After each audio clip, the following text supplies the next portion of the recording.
കേട്ടാൽ നിങ്ങൾ ഞെട്ടിപ്പോകുന്ന KSRTCയിൽ നടത്തിയ ഒരു വൻ കൊള്ളയുടെ വിശദാംശങ്ങളാണ് എനിക്ക് നിങ്ങളോട് പറയാനുള്ളത്. ഇത് ഞാൻ പറഞ്ഞ കാര്യമല്ല, ഇത് യഥാർത്ഥത്തിൽ മാതൃഭൂമി ന്യൂസ് നമ്മളോട് പറഞ്ഞൊരു കാര്യമാണ്. നമ്മുടെ പ്രിയപ്പെട്ട ശ്രീജ ശ്യാമാണ് ഇതിനെക്കുറിച്ച് വാർത്ത വായിച്ചത്. വാർത്ത വളരെ വൈകാരികമായിട്ടാണ് അവതരിപ്പിച്ചത്. കാരണം ഇത് നിങ്ങൾ ഞെട്ടാൻ പോകുന്ന അതിഗംഭീരമായിട്ടുള്ളൊരു വാർത്തയാണ് എന്നുള്ളത് പറഞ്ഞിരുന്നു. അപ്പോൾ യഥാർത്ഥത്തിൽ ഇവരൊന്നും ഈ നാടകാഭിനയം വിട്ടിട്ടില്ല എന്നെനിക്ക് മനസ്സിലായത് ഇപ്പോഴാണ്. കാരണം ഇവർക്കൊക്കെ നാടകത്തോടൊക്കെ നല്ല താല്പര്യമുണ്ടായിട്ടുള്ള ആളുകളാണ്. അപ്പോൾ അതിൻ്റെ ഹെഡിങ് തന്നെ എന്ന് പറയുന്നത് ആനവണ്ടിയിലെ ആനക്കൊള്ള എന്നുള്ളതാണ്. അപ്പോൾ ഇത് ആദ്യമേ തന്നെ അവതരിക്കുന്നു. മാതൃഭൂമിയുടെ സ്പെഷ്യൽ ഇൻവെസ്റ്റിഗേഷൻ ടീം അന്വേഷിച്ച് കണ്ടെത്തിയതാണ് എന്ന് പറഞ്ഞാൽ മാതൃഭൂമി ദാസനെയും വിജയനെയും പോലെയുള്ള 3-4 CIDകളെ പറഞ്ഞുകൊണ്ട് കണ്ടെത്തിയിട്ടുള്ളൊരു വാർത്തയാണ്. ആ വാർത്തയുടെ വിശദാംശങ്ങളിലേക്ക് ഞാൻ വരാം. ആദ്യം ഞാൻ പറഞ്ഞല്ലോ, ശ്രീജ ശ്യാം ഞെട്ടിക്കുന്ന ഈ വെളിപ്പെടുത്തലുകൾ നടത്തി.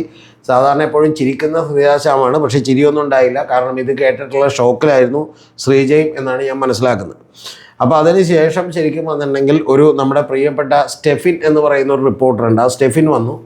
ആ സ്റ്റെഫിൻ വന്നത് 2 പേനയുമായിട്ടാണ് പുള്ളി വന്നത്. അപ്പം ഞാൻ ആദ്യം തന്നെ വിചാരിച്ചു വല്ല ചെണ്ട അടിക്കാനൊക്കെ പോകുന്ന പോലെ ചെണ്ടക്കോലാണെന്ന് വിചാരിച്ചു. പക്ഷേ ആ പേന 2 ഇങ്ങനെ കൊട്ടിക്കൊണ്ടാണ് പുള്ളി റിപ്പോർട്ട് അവതരിപ്പിച്ചത്. പുള്ളി നാടകത്തിൽ അഭിനയിക്കാൻ തുടങ്ങുന്നത്. പുള്ളി പറയുന്നത് ഈ 2 പേനകളാണ് എന്നാണ് പുള്ളി പറയുന്നത്. അപ്പോൾ 2 പേന പുള്ളി കാണിച്ചു. 2 ലെക്സി പെന്നോ അതുപോലെ ഏതോ പേനയാണ് കാണിച്ചത്. ഇപ്പോൾ ഈ 2നും ഒരേ വിലയാണ്, 2നും ഓരോന്നിനും 5 രൂപയാണെന്നാണ് പുള്ളി പറയുന്നത്. അപ്പോൾ ഈ 5 രൂപയുടെ കാര്യത്തിൽ അഴിമതി നടത്തി? ഈ മാതൃഭൂമി എന്ന് വല്ല പേനൊക്കെ മേടിക്കാൻ വേണ്ടിയുള്ള കാശ് മേടിച്ച് ഇവൻ തന്നെ അഴിമതി നടത്തിയോ എന്നൊന്നും നമുക്ക് മനസ്സിലായില്ല. പക്ഷെ അങ്ങനെ നിൽക്കുമ്പോഴാണ് യാദവ് പറയുന്നത് ഇത് ഒരെണ്ണത്തിന് 5 രൂപയാണ്, പക്ഷേ ഈ പേന ആരെങ്കിലും 8 രൂപ കൊടുത്ത് മേടിക്കുമോ എന്നാണ് ചോദിക്കുന്നത്. അപ്പം തന്നെ നമ്മൾ ആകെ അത്ഭുതപ്പെട്ടു പോയി. കാരണം 5 രൂപയുടെ പേന 5 രൂപയ്ക്ക് തന്നെ മേടിച്ചാൽ മതിയില്ല, അത് 8 രൂപ കൊടുത്ത് മേടിക്കേണ്ട ആവശ്യമില്ല. എനിക്ക് ആകെ അങ്ങനെ അറിയാവുന്ന ഒരു സംഭവം എന്ന് പറയുന്നത്, നമ്മുടെ പപ്പടം വിൽക്കാനൊക്കെ പണ്ട് എൻ്റെ വീടിനടുത്തൊരു പയ്യൻ വന്നിരുന്നു. അവൻ്റെ പേരൊന്നും ഞാൻ പറയുന്നില്ല. അപ്പോൾ അവൻ പോയി അവരുടെ വീട്ടിലേക്ക് ഒരു പശുവിനെ വേണം എന്ന് പറഞ്ഞിട്ട് 1500 രൂപ പറഞ്ഞൊരു പശുവിനെ 1200 രൂപക്ക് ഇപ്പം ചെന്ന് ഉറപ്പിച്ചതാണ്. പക്ഷേ ഈ പപ്പടം എന്നാണ് നമ്മൾ അവനെ തമാശക്ക് വിളിക്കുന്നത്. കാരണം അവൻ്റെ പപ്പടം ഉണ്ടാക്കുന്ന ജോലി ആയതുകൊണ്ടാണ്, അല്ല കളിയാക്കി വിളിക്കുന്നതല്ല. അപ്പോൾ അതിനുശേഷം അവൻ എന്ത് ചെയ്യുന്നു വെച്ചിട്ടുണ്ടെങ്കിൽ, അവൻ്റെ ചേട്ടൻ പോയിട്ട് അതേ പശുവിനെ തന്നെ ഉച്ചയാകുമ്പോൾ മേടിച്ചിട്ട് വന്നേക്കാണ്. അവൻ എന്ത് ചെയ്യുന്നു വെച്ചിട്ടുണ്ടെങ്കിൽ 1400 രൂപ കൊടുത്താണ് മേടിച്ചിട്ട് വന്നേക്കണം. എന്ന് പറഞ്ഞാൽ വേറെ ആളൊന്ന് 1200 രൂപ പറഞ്ഞിട്ട് പോയല്ലോ. അപ്പോൾ അവർ നോക്കിയപ്പോൾ 1200 രൂപക്കല്ല, ഒരു 1500 രൂപ തരുള്ളൂ എന്ന് പറഞ്ഞാൽ അവർ വാശി പിടിച്ചു. അപ്പോൾ ഇവരെന്ത് ചെയ്യുന്നു വെച്ചിട്ടുണ്ടെങ്കിൽ 1400 തരാമെന്ന് പറഞ്ഞപ്പോൾ ലാസ്റ്റ് 1600 കൊടുത്തിട്ട് പോകുന്നേക്കാണ്. അപ്പോൾ ഇവൻ തലയെ കൈവച്ചിരിക്കുന്നുണ്ട്. കാരണം എന്താണെന്ന് വെച്ചിട്ടുണ്ടെങ്കിൽ ഇവന് 1200 ഇവന് തരാമെന്ന് പറഞ്ഞപ്പോൾ വൈകുന്നേരം ചെല്ലാമെന്ന് പറഞ്ഞേക്കുന്നതാണ്. അപ്പോൾ ഇനി അങ്ങോട്ട് ചെന്നിട്ട് കാര്യമില്ല, അവർ കൂടുതൽ കാശ് കിട്ടിയപ്പോൾ കൂടിയ ആളുകൾക്ക് കൊടുത്തു.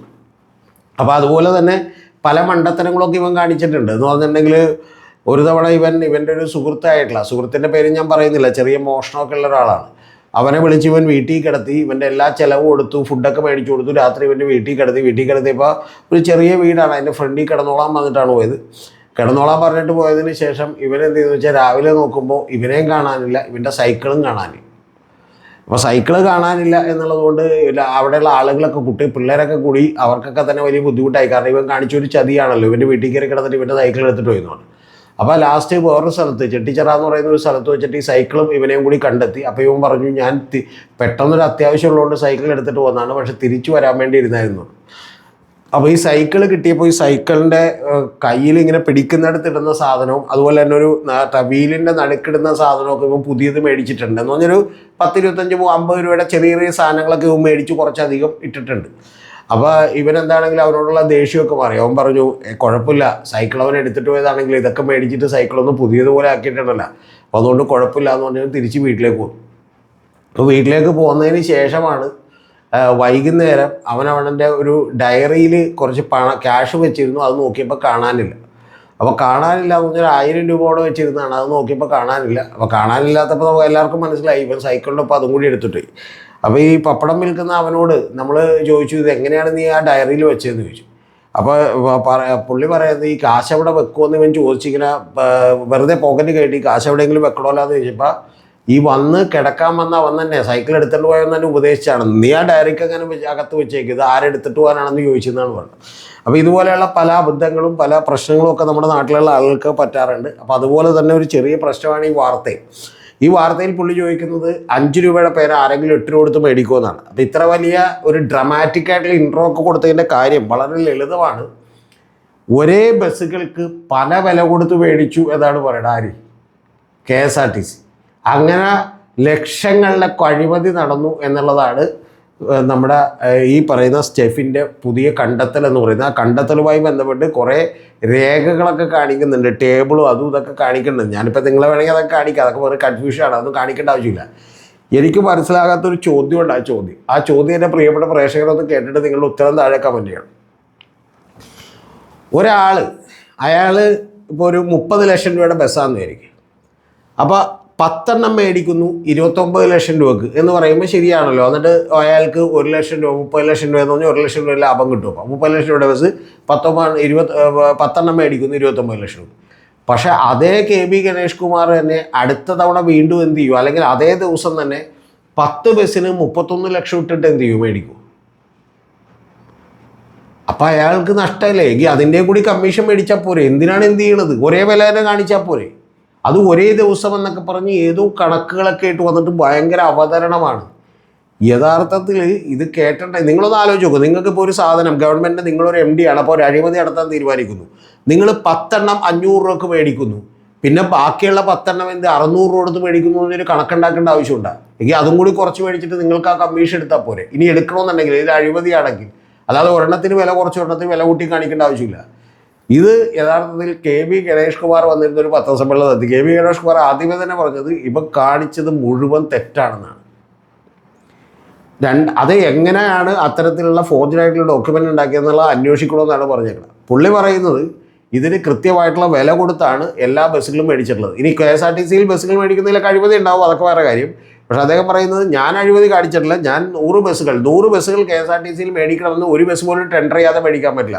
അപ്പോൾ അങ്ങനെ മേടിക്കാൻ തീരുമാനിച്ചാൽ തന്നെ കൂടി വന്നാൽ 15% കൂടുതൽ ബസ്സേ മേടിക്കാൻ പറ്റും. അതായത് 115 ബസ് വരെ മേടിക്കാൻ പറ്റും. ആ ടെൻഡറിന്മേൽ അപേക്ഷ ക്ഷണിക്കുകയും അതുമേൽ തീരുമാനം എടുക്കുകയും ചെയ്തു. അല്ലാതെ അതിനപ്പുറത്തേക്ക് മേടിക്കാൻ പറ്റില്ല. കൂടാതെ KSRTCയുടെ ബോർഡാണ് മേടിക്കാൻ തീരുമാനിക്കണം. അപ്പോൾ ബോർഡ് മേടിക്കാൻ തീരുമാനിക്കുമ്പോൾ അതിനകത്ത് ഫിനാൻസ് സെക്രട്ടറി അടക്കമുള്ള നിരവധി ആളുകളുണ്ട്. അതുകൊണ്ട് ഇതൊന്നും നടക്കില്ല. ഇനി അതല്ലെങ്കിൽ പോലും അദ്ദേഹം പറയുന്നത് ആകെ 2 വില വന്നേക്കണ ഒരൊറ്റ കാര്യത്തിൽ മാത്രമേ ഉള്ളൂ. അതെന്താണെന്ന് വെച്ചിട്ടുണ്ടെങ്കിൽ 18%, GSTയിൽ 28% ഉണ്ടായത് 18% ആക്കി കുറച്ചപ്പോൾ അതിൻ്റെ വില കുറഞ്ഞിട്ടുണ്ട്. അല്ലാതെ വേറൊരു വിലയും കുറഞ്ഞതറിയില്ല, ഇതുപോലും അറിയില്ല എന്നുള്ളതാണ് അദ്ദേഹം പറഞ്ഞേക്കുന്നത്. പിന്നെ ഇതിൻ്റെ കൂടാതെ വാർത്തയിൽ പറയുന്ന അടുത്തൊരു കാര്യം എന്ന് പറയുന്നത്, ഇങ്ങനെയൊക്കെ ബസ് നിരവധി മേടിച്ചത് കൊണ്ടിട്ട് ജീപ്പ് പുള്ളിക്ക് മറ്റേ ഒരു വാഹനം, അതിപ്പോൾ പുള്ളിയുടെ ഒരു പുതിയ വണ്ടി പുള്ളി മേടിച്ചിരുന്നു, ടാറ്റയുടെ വണ്ടി മേടിച്ചു. അപ്പോൾ അത് ഫ്രീ ആയി കിട്ടിയതാണെന്നാണ് പറയുന്നത്. അപ്പോൾ അതിൻ്റെയും പുള്ളി രേഖകളെടുത്ത് ഉയർത്തിക്കാട്ടിക്കൊണ്ട് പറയുന്നത് ഇതാണ് എൻ്റെ വണ്ടിക്ക് ഞാൻ അടച്ച വില, ഇത് ഫെഡറൽ ബാങ്കിൽ നിന്ന് എടുത്തിട്ടുള്ള ലോണാണ്, ഇത് കൃത്യമായിട്ട് അടച്ചിട്ടുണ്ട്, എനിക്കൊരു മാറ്റ് പോലും ഒരു ഫ്രീ ആയിട്ട് തന്നിട്ടില്ല, കാരണം അതുപോലും ഞാൻ ചോദിച്ചില്ല, അതുപോലെ എനിക്ക് വേണ്ട, കാരണം ഞാൻ അങ്ങനെയൊന്നും കളവ് ചെയ്യാൻ തീരുമാനിച്ചിട്ടില്ലെന്നാണ്. എനിക്ക് പറയാനുള്ളത് മാതൃഭൂമി ന്യൂസ് ഇതിനൊരു എക്സ്പ്ലനേഷൻ തരണമെന്നാണ്. കാരണം ഇതെന്താണ് സംഭവിച്ചത്, നിങ്ങളുടെ വാദം എന്താണ് എന്നുള്ളതിനെക്കുറിച്ച് എക്സ്പ്ലനേഷൻ തരണം. മറ്റേ ലെക്സിയുടെ പേരൊന്നും വേണ്ട, ആ പേരൊന്നും എടുക്കാതെയുള്ള എക്സ്പ്ലനേഷൻ മതി. പണ്ട് ഇത്തരത്തിലുള്ള എക്സ്പ്ലനേഷൻ തന്നത് എനിക്കിപ്പോഴും ഓർമ്മയുണ്ട്. അതെന്താണെന്ന് വെച്ചിട്ടുണ്ടെങ്കിൽ ഉക്രൈനും റഷ്യയും തമ്മിലുള്ള യുദ്ധം നടക്കുകയായിരുന്നു. മാതൃഭൂമിയിൽ ഞാൻ നോക്കുമ്പോൾ എക്സ്ക്ലൂസീവായിട്ടുള്ള ഒരു റിപ്പോർട്ട് പുറത്തേക്ക് വരുന്നു. കാരണം എന്താ വെച്ചാൽ 2 വിമാനങ്ങൾ വന്നിട്ട് ഉക്രൈനിൽ വന്ന് ബോംബിട്ട് പോകുന്നു എന്ന് പറയുന്ന ദൃശ്യങ്ങളാണ്. അപ്പോൾ തന്നെ ഞാനാകെ അന്തിച്ചു പോയി. കാരണം എന്താ വെച്ചാൽ ശ്രേയാംസ് കുമാറോ അല്ലെങ്കിൽ ഇതേപോലെ ശ്രീജിയോ അല്ലെങ്കിൽ വേറെ ആരെങ്കിലും, അന്ന് ഹാഷ്മി താജ് ഇബ്രാഹിമൊക്കെ ഉണ്ട്, പുള്ളിയൊക്കെ പോയി ഇനി ഉക്രൈനിൽ നിന്ന് ഷൂട്ട് ചെയ്തോ അല്ലെങ്കിൽ അവരുടെ ക്യാമറാമാൻമാർ ഷൂട്ട് ചെയ്തോ എന്ന് ചോദിച്ചു. കാരണം എക്സ്ക്ലൂസീവായിട്ടുള്ള ദൃശ്യങ്ങളാണ്. പക്ഷെ പിന്നീടാണ് നമുക്ക് കാര്യം മനസ്സിലായത്, ഇതവിടെ ഏതോ ഗെയിമിലുണ്ടായിരുന്ന ദൃശ്യങ്ങളാണ്. അത് ആരോ പറ്റിക്കാൻ വേണ്ടി അയച്ചു കൊടുത്ത് അത് ഈ പറഞ്ഞ മുന്നും പിന്നും നോക്കാതെ എടുത്തങ്ങോട്ട് ചാനലിലേക്ക് സംപ്രേഷണം ചെയ്ത് ലാസ്റ്റ് ഇതൊക്കെ നമുക്ക് സഹിക്കാം. കാരണം എന്ന് വെച്ചാൽ ചിലപ്പോൾ അബദ്ധമൊക്കെ ആർക്കും പറ്റുമല്ലോ, അത് എനിക്കും പറ്റാം നിങ്ങൾക്കും പറ്റാം, അത് പോട്ടെ. പക്ഷെ ഇത് കഴിഞ്ഞതിന് ശേഷം ഹാഷ്മി താജ് ഇബ്രാഹിം അന്ന് വന്നിട്ടൊരു മാപ്പ് പറഞ്ഞു. ആ മാപ്പ് പറഞ്ഞ എങ്ങനെയാണെന്ന് വെച്ചിട്ടുണ്ടെങ്കിൽ, ഞങ്ങളൊരു സംപ്രേഷണം ചെയ്തതിൽ ചില ദൃശ്യങ്ങളൊന്നും മാറിപ്പോയിരുന്നു, അത് ചില മറ്റേ ദൃശ്യങ്ങളായിരുന്നു, അപ്പോൾ മാപ്പ് എന്ന് പറഞ്ഞിട്ട് പിന്നെ ഓട്ടം കൊടുത്തേക്കുന്നതാണ്. അതായത് എന്താണ് കാര്യം, എന്താണ് തെറ്റുപറ്റിയത്, എന്തിനെക്കുറിച്ചാണ് അബദ്ധം പറ്റിയത്, മാപ്പ് എന്നുള്ളതിനെക്കുറിച്ചൊന്നും കൃത്യതയില്ല. അപ്പോൾ അതുപോലെയുള്ള മാപ്പുമായിട്ട് വരരുത്. എനിക്ക് പ്രിയപ്പെട്ട ശ്രീജിയോട് പറയാനുള്ളത്, നല്ല ഫുൾ ടൈം ശ്രീജി മിക്കവാറും ചിരിക്കുകയാണ് ചെയ്യുന്നത്, വളരെ പ്ലസൻ്റ് ആയിട്ടുള്ള ഒരു മുഖമാണ്. അപ്പോൾ അതുകൊണ്ട് വെളുക്കെ ചിരിച്ചുകൊണ്ട് കൃത്യമായിട്ട് ഈ പറയുന്ന പോലെ ഒരു പേന, ഈ ലെക്സി പേന 5 രൂപയാണ്, ഇപ്പുറത്തെ പേന 5 രൂപയാണ്. അപ്പോൾ ഇത് 8 രൂപ കൊടുത്ത് മേടിക്കുമോ എന്നുള്ള ജാടയൊന്നും ആവശ്യമില്ല. പകരം ഈ പറയുന്ന പോലെ KSRTCയിൽ അഴിമതി നടന്നോ ഇല്ലയോ അത്ര മാത്രം ഇങ്ങോട്ട് പറഞ്ഞാൽ മതി. ഇനി അതിൽ ഞങ്ങൾക്ക് അബദ്ധം പറ്റി, ഞങ്ങളുടെ സ്റ്റെഫിന് എന്ത് ചെയ്തിരുന്നു, ഈ പറഞ്ഞ പോലെ എന്തോ ചെറിയ കുഴപ്പമുണ്ടായിരുന്നു, പുള്ളി ഇല എന്തോ കടിച്ച് വെച്ചപ്പോഴത്തേക്കും തോന്നിയ പ്രശ്നമാണെങ്കിൽ അതും കൂടി ഇങ്ങോട്ട് പറഞ്ഞാൽ മതി എന്നാണ് എനിക്ക് നിങ്ങളോട് പറയാനുള്ളത്. എന്താണെങ്കിലും KB ഗണേഷ് കുമാർ എന്ന് നല്ല ക്ലാരിറ്റിയോടെയാണ് ആ പത്രസമ്മേളനം നടത്തിയിട്ടുള്ളത്. കൂടാതെ അദ്ദേഹം പറയുന്നൊരു കാര്യം എന്ന് പറയുന്നത് ഇവർ മാപ്പ് പറയണമെന്നാണ്. എന്താണ്ട് നമ്മുടെ വൈസ് ചാൻസലർമാരൊക്കെ മാപ്പ് പറയണമെന്ന് മുഖ്യമന്ത്രി പറഞ്ഞിട്ടുണ്ടല്ലോ, അതിനിടയിലൂടെ ചെറിയൊരു മാപ്പ് കൂടി തട്ടിവിട്ടേക്ക്. പിന്നെ ഏറ്റവും പ്രധാനപ്പെട്ട കാര്യം, ഇനി ഇത്തരത്തിലുള്ള വമ്പൻ ഇൻവെസ്റ്റിഗേഷൻസ് നടക്കുമ്പോൾ ഞങ്ങളെ കൂടി അറിയിക്കാൻ വിമുഖത കാണിക്കരുത് എന്ന് മാത്രമേ എനിക്ക് പറയാനുള്ളൂ.